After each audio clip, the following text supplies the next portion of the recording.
WBJEE 2024 এর আপনাদের counselling এর আপডেট বেরিয়ে গেছে আজকে 3rd জুলাই। আর 3rd জুলাইতে আপনারা এখানে official PDF of the counselling দেখতে পাচ্ছেন। লাস্ট ইয়ারের যা কাউন্সিলিং প্রসেস ছিল এই ইয়ারও same to same counselling process repeat করা হয়েছে, কোনো চেঞ্জ করা হয়নি।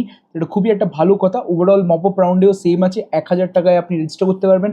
আগেও 500 রুপিস, অ্যামাউন্টেও কোনো চেঞ্জ করা হয়নি, ক্যাটেগরিতে কোনো চেঞ্জ করা হয়নি। একমাত্র চেঞ্জ আছে কি WBJEE-তে আগের বছর EWS ক্যাটেগরি ছিল না, এই পার্টিকুলার ইয়ারে EWS ক্যাটেগরি আছে। তাছাড়া আপগ্রেডও সেম সিস্টেম রেখেছে। তাছাড়া আপনাদের সব কিছু exactly same. WBJEE JEE mains থেকে আপনি কাউন্সিলিং করতে পারবেন, তাছাড়া একাও কাউন্সিলিং করতে পারবেন। অনেক কিছু নিয়ম সেম টু সেম রাখা হয়েছে। তাছাড়া কাউন্সিলিং প্রসেসটা পুরো ইনডেপথ আমরা একটা হিন্দি ভিডিওতে অলরেডি আপডেট করেছি, ওই ভিডিওর লিঙ্ক আপনি ডিসক্রিপশনে পেয়ে যাবেন। তাছাড়া আমরা বেঙ্গলিতেও এই ভিডিওটা নিয়ে আসছি, তো আপনাদের আরও অনেক কিছু জানতে পারবেন। ভিডিওটা পছন্দ হলে ভিডিওটাকে লাইক করবেন, শেয়ার করবেন, সাবস্ক্রাইব। আর কাউন্সিলিংয়ের ওই পার্টিকুলার PDFটা ডাউনলোড করতে গেলে আমাদের এখনই ট্রিক্সটা বিবেকের অফিসিয়াল টেলিগ্রাম গ্রুপে জয়েন করুন, আর ওখানে যে ডাউনলোড করে নিন নিজের PDF।